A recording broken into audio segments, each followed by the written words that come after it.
সকালবেলায় ঘুম থেকে উঠেই ব্যালকনিতে চলে এসেছি।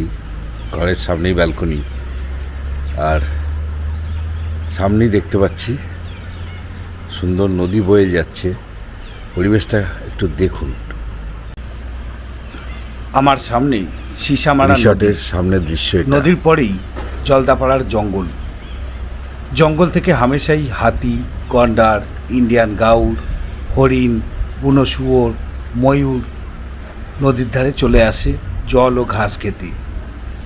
ব্যালকনিতে বসে বসেই সেই সব বাঁদিকে জীবজন্তু দেখা যায়। চায়ের বাগান। এই ব্যালকনিতে বসে বসেই ঘন্টার পর ঘন্টা দিব্যি কাটিয়ে দেওয়া যায়। সামনে নদীর ধারে প্রচুর পাখি রয়েছে, পাখি ডাকছে।